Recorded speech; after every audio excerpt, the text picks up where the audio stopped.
My name is Irene Deborah, and I've been assigned to pages 251 to 260. Sean, pen number. This would make for a great stable conversation. I could go on and on about my thoughts on this for quite a bit, but I do in my treatise. But so I don't leave a book of text to summarize. In my opinion, this is quite pessimistically ageist and does not speak for everyone or everything, and is more so an observation of current and past patterns observed and experienced in our nature over time. It is indeed quite common that there is always a natural balance and there is subjectively good forms of progressive perspectives that understand to be the best you. Often, we must be the best we, both optimistically and realistically. The highlighted statement is subjective and objective to change. If actual time and effort were applied universally and not repeatedly taught, convinced, or accepted that things are inherently terrible, then perhaps things would be better. Now that we are increasingly socially connected with technology, we can much more accurately, as a globe of beings, point out what is broken and figure out how to fix it. So, by assisting and being there for each other, things could potentially reach a point where selfishness is more a progressive description of self survival than a possibly overwhelming destructive toxic trait. But again, the, but again, that reduces down to how much an individual self cares about reaching that point and starts the circle again, while also still continuing in a line or path. It is important to care for yourself, but by observation of both the animal kingdom and technology, providing for the community, colony, and or beyond is the best way to help yourself. The more you care for each other, the more each other can care for themselves or yourselves. Help each other, help each other. Thanks for sharing this and inspiring thoughts. Casey Randall. It is an unfortunate clipping of the end of the chapter. It goes into far more detail and context in the pages before the final page. I didn't want to take pictures of all of the leads of pages. LOL. It is such a good book. So good. Thank you for your thoughts and sharing. Sunday, February 9th, 2020. Now sending to you by request, Harley Schwartz and Rhonda Morgan. Thanks for the support, friends. Additionally, on its way by request to Anonymous, Amy Woods, Steven Saltzman, and Tiffany Chow. Sunday, March 8th, 2020. Parallel worlds probably exist. Here is why. Veritasium. YouTube link. Side note, we are currently experiencing the effects of COVID-19 as a globally connected society. June 12, 2022. Still affecting our society. March 22, 2023. Very likely a forever thing at this point.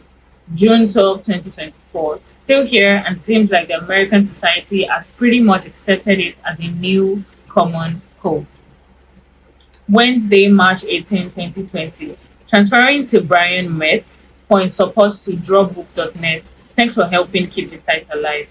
Wednesday, April 8th, 2020. Sharing the Christie and Dor Delany for their support of drawbook.net and the things I do. Sunday, April 12th, 2020. Forwarding to Alicia Whitmer and Belinda Lawani for their support. Monday, June 15, 2020. Bryce's Paradox. YouTube link. The Holy Mountain. Wikipedia link. This film is art. This film is a similar portrait of the phenomenal and reality I have been reporting on and trying to explain the past few years. Where will we take reality and where will it lead us? The past has answers to our future. The future has answers to our past. All life, energy, matter, etc. results in a balance of turbulence, and it takes the sacrifice of the self to provide for the selfless within and without. Mathematically, suffering is a casualty. If the base equation is to suffer and the result is to not suffer, we can never exist within the absolute answer because we are the equation and the answer in constant calculation and superposition. Thursday, July 9, 2020. A cacophonious, turbulent harmony, an uncomfortably balanced symphony performed by an orchestra of itself, a collection of ensembles individually. Wednesday, July 15, 2020. Kayoniskita from the OP language. 1. Crazy life. 2. Crazy life in turmoil. 3. Life out of balance. 4. Life disintegrating. 5. A state of life that calls for another way of living. Saturday, August 1st, 2020. Let's imagine each of us be metaphorically born into a hole of random depth. Some very deep, some very deep, and some you can just step out of. Additionally, each of us is given a part of a ladder, let's say a 1 foot ladder. These pieces can connect together to form a complete ladder and assist us out of these holes. If those who have climbed outside of the holes or those already born on land who have inherited many ladders, piece over time, lent their pieces to those stuck in deep holes, then collectively they will be able to get every person out and to the surface. Unfortunately, lending your back to someone doesn't guarantee a person's freedom from their own, as you need many bars or a whole team to give their bars to complete a ladder long enough. And many people don't wear the God given bars, being used or broken, or potentially never returned, or they expect something in return. Perhaps taking the bar from the old person once they have made it out, leaving them with nothing except to be thankful that they are out of the hole, or even indebting them with guilt to now work for them because they perhaps lent enough pieces or even a whole ladder to get them out of the hole. Some even wait for those in the hole to die so they can use their own collection of ladders to collect another bar. There are more than enough bars to help everyone out of these holes, but many of the bars are ordered with greed by those who have lived on the surface long enough to begin building unnecessary ladders to the sky, competing to reach higher and higher heights towards goal they will never complete.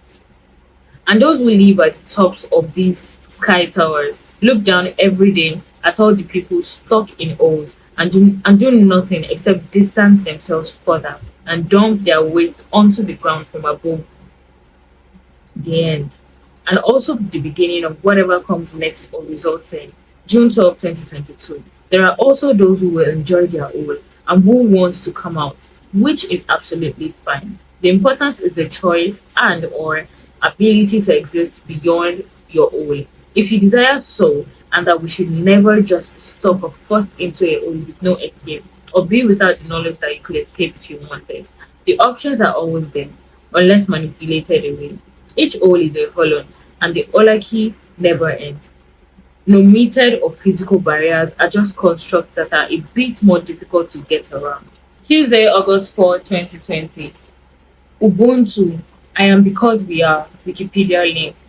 Friday, August 7, 2020. Is love only but the temporary moments we give and receive between suffering?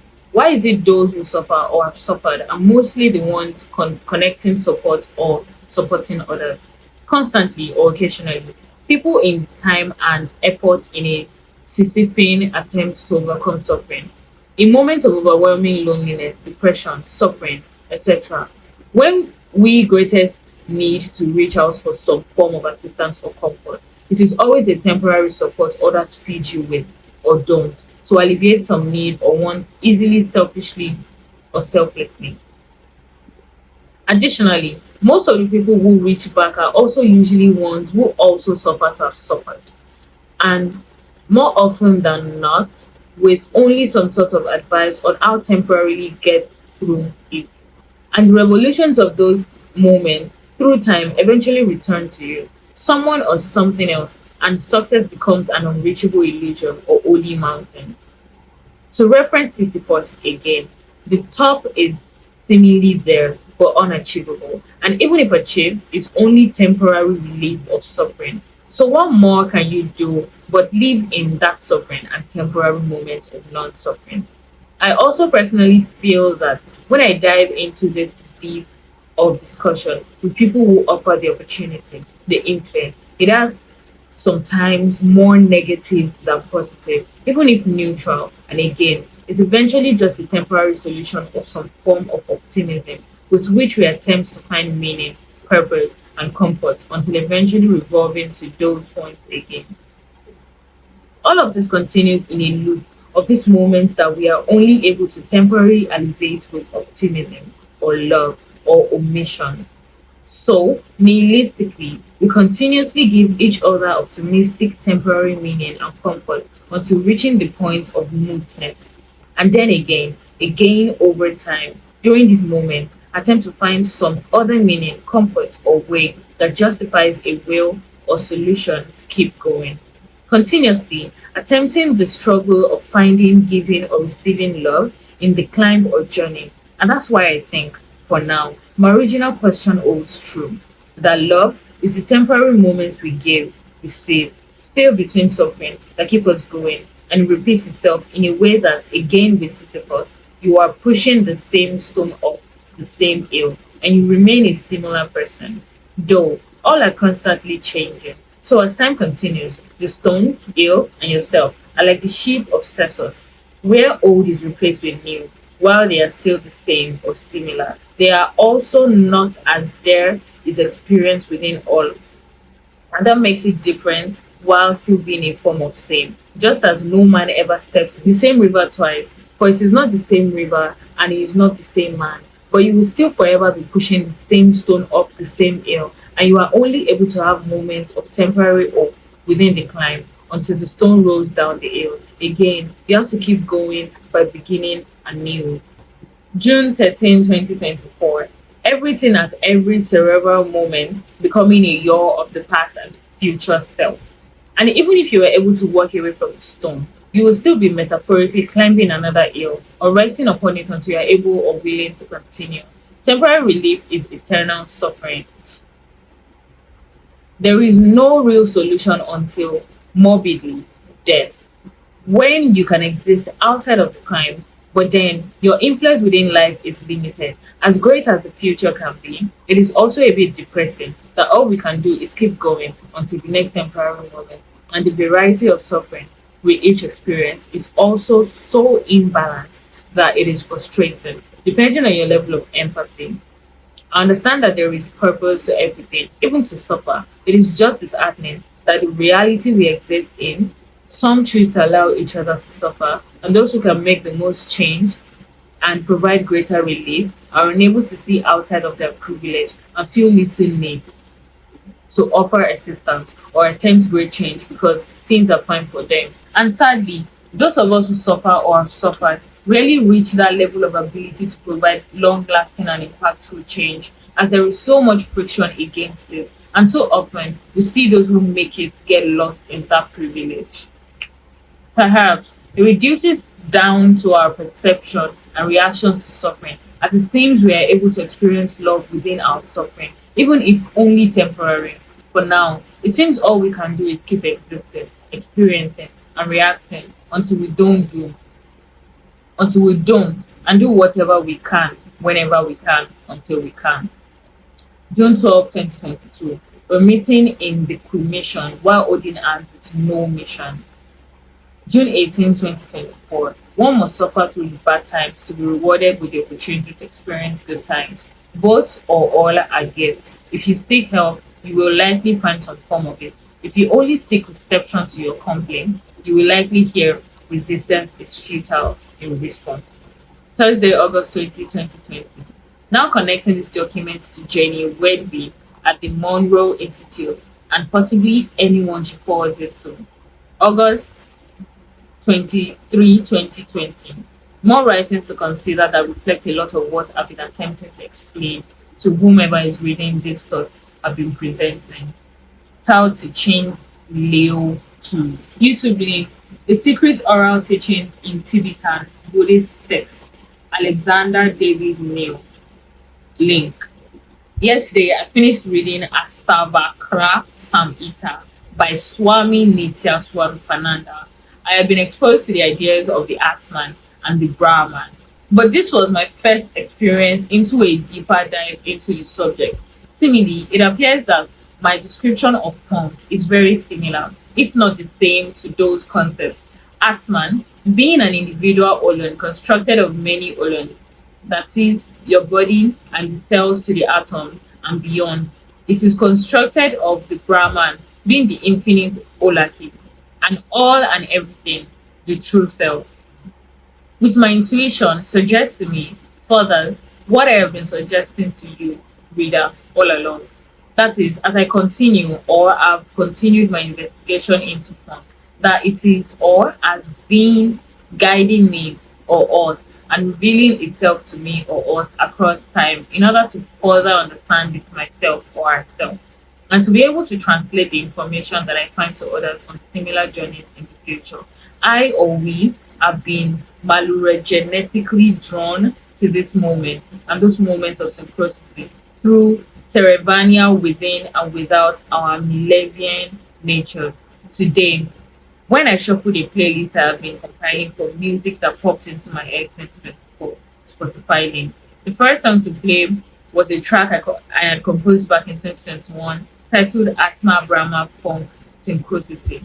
This morning, a co-worker, Mad Girl Magos, came up to me and said that the day before he had been inspired with the feeling to reach out to me and connect. Just now, I was about to leave an insert of the Four Agreements by Don Miguel Ruiz when Mad Girl sent me a text of his speech he gave this morning. First thing is first, you must understand you are what you see, you are what you hear, you are what you eat, you are what you smoke, you are what you drink, you are what you think, and you are what you do. Clean up your consumption and live in the present moment and see where that takes you. Be present in adversity, for after every terrifying thunderstorm awaits the serenity of a rainbow. Take care of yourself. Everything needs maintenance and attention. A professional is a professional in all aspects of life, in every moment of planning and execution. Stand with God and faith. This inspired me to call him and ask what moved him to send me that message. At that very moment, that it led to a very connected conversation of ideas that I've presented over the last several pages and past synchronicities, leading to more present synchronicities. Mag, if you're reading this now, love your brother. Excerpt from the Four Agreements by Don Miguel Ruiz. 3,000 years ago, there was a human just like you and me who lived near a city surrounded by mountains. The human was studying to become a medicine man to learn the knowledge of his ancestors, but he didn't completely agree with everything he was learning. In his heart, he felt there must be something more. One day, as he slept in a cave, he dreamed that he saw his own body sleeping. He came out of the cave in the night of a new moon. The sky was clear, and he could see millions of stars. Then, something happened inside of him that transformed his life forever. He looked at his hands, he felt his body, and he heard his own voice say, I am made of light, I am made of stars. He looked at the stars again, and he realized that it is not the stars that create light, but rather light that creates the stars.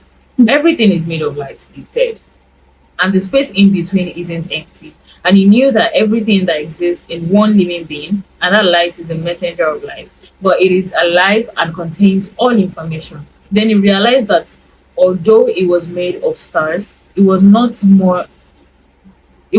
those stars. I am in between the stars, he thought. So he called the stars the tonal, and the light between the stars the nagual.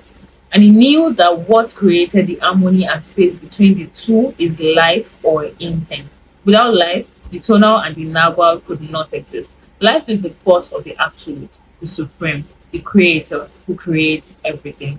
This is what he discovered. Everything in existence is a manifestation of the one living being we call God. Everything is God. And he came to the conclusion that human perception is merely light perceiving light. He also saw that matter is a mirror. Everything is a mirror that reflects light and creates images of that light. And the world of illusion, the dream, is just like smoke, which doesn't allow us to see what really is just like smoke, which doesn't allow us to see what we really are.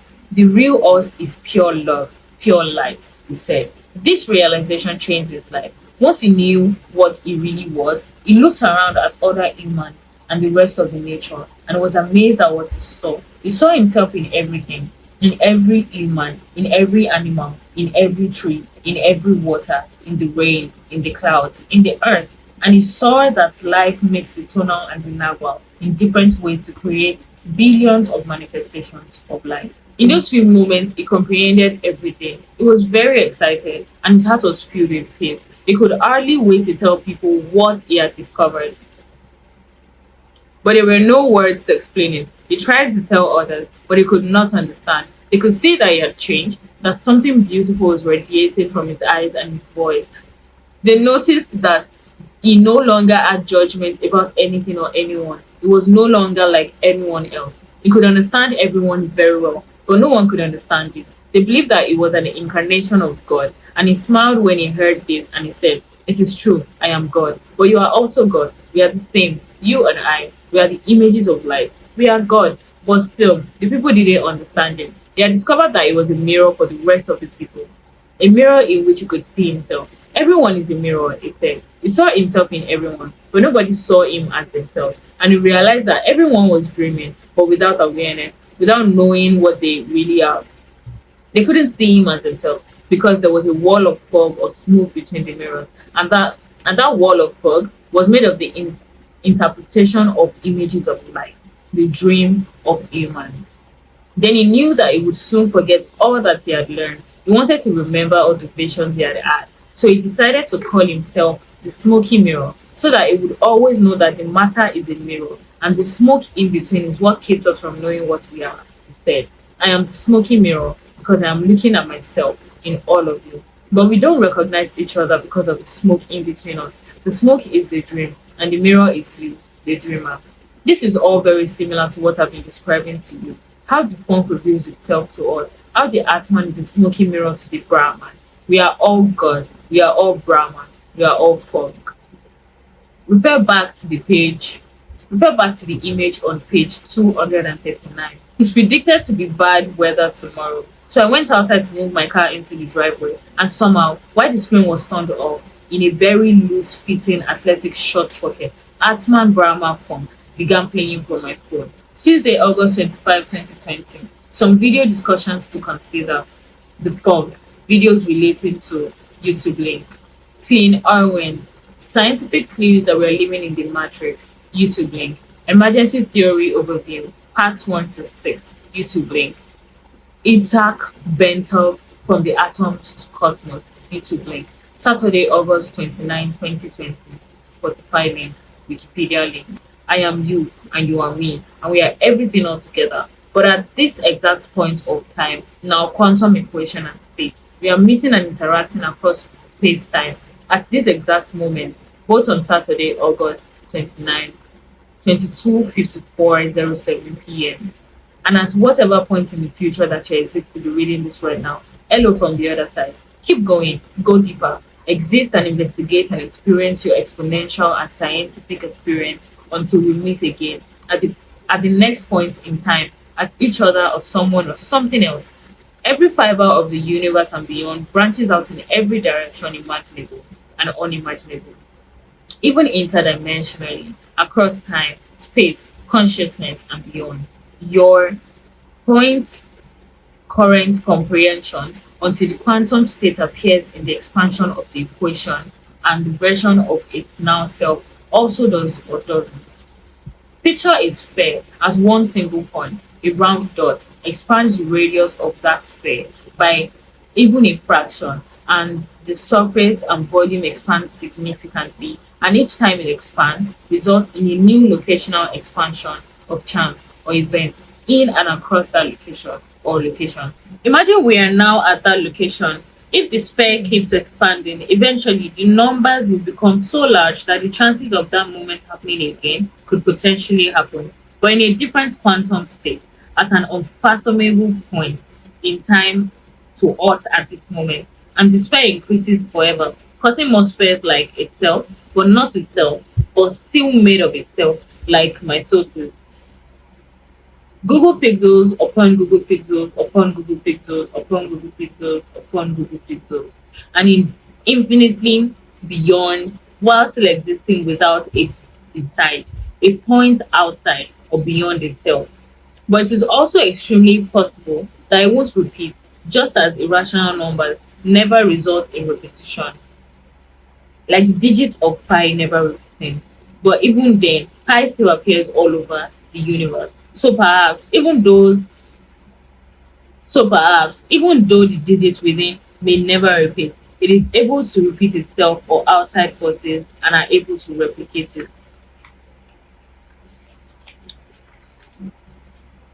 We experience and recognize the familiar because we exist within a reality and perception of it.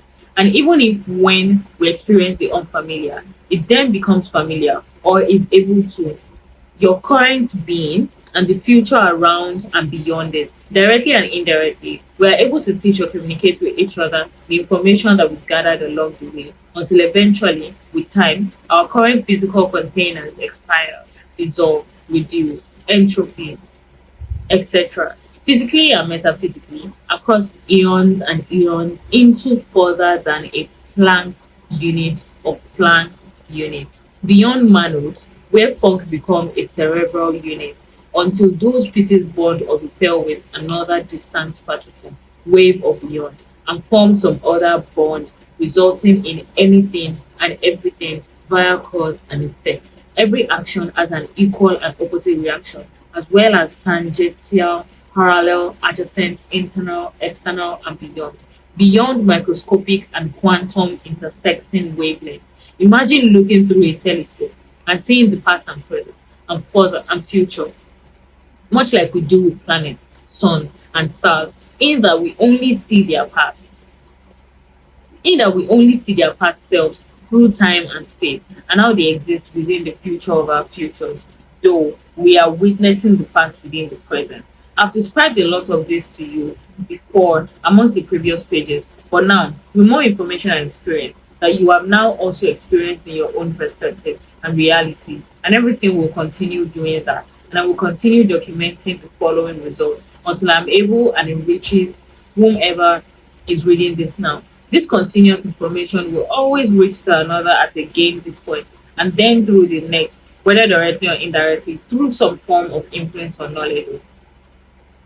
And to you reading this in the future, all this information is now summed up and collected here, or I or you are still searching for forever, unknowing of it, and expanding and summarizing this information and more for you to more quickly dissect and expand from yourself. And now you are choosing what to do or not to do. But no matter the action you take, you have done it, are doing it as your current quantum observed state, and then resulting in the next influence state of being and existence. I wonder where you or will you end up, and what will become of us, upon who, what, when, where, why, and how do we cast light or shadow, and what becomes of it. So knowing that, I again at this point, until perhaps further, notice beyond knowing lead us to partner together and witness the resulting effects together. And again, this is where you come in. You are now in partial control of a division of the future, your future, our future, both existing simultaneously inside and outside of your and our control. Until whenever reading or perceiving this information evolves to prove otherwise, through an advanced result of all the time that has passed since Sunday, August 30, 12:52 a.m. and before it, together we are to form, and you possibly very likely could have a greater awareness or understand all this much more than I do at this point. And I find that incredible. That is the timeline I aim to continue to attempt to inspire or influence something greater than or similar to what I find admiration for or see hope within, like yourself, someone or something wanting to. In page 251, Sean Penable's thought gave a nuanced view of personal growth and its relationship with collective well-being. By acknowledging this view of both individual and communal needs, we can work towards a society that supports the environment and everyone to thrive. Sean also made emphasis on technology's role in facilitating global connection and problem solving, and that is relevant to today's interconnected world. Generally, the view promotes a healthy relationship between self care and community support. In page 254, the page basically acknowledges the ubiquity of suffering and the limitations of love and support. However, it proceeds to highlight the importance of human connection and the role of love in helping us cope with suffering. As nihilistic as this may sound, it encourages empathy, self awareness, and the recognition of shared struggles. This passage actually invited me to embrace the complexity of human existence with all its struggles and temporary moments that comes with life. It also encouraged me to make positive impact in people's lives, no matter how little. Then lastly, in page 257, The Four Agreements by Don Miguel Ruiz describes a transformative experience of a medicine man who discovers the true nature of reality. This part of the book, it kind of just brings out that part of you that wants to encourage you to look beyond the surface level of reality. Life is deeper than the superficial. It helps recognize the interconnectedness of things. So this story actually pinpoints the limitation of language in conveying spiritual truths, the importance of direct experience that resonates with spirituality.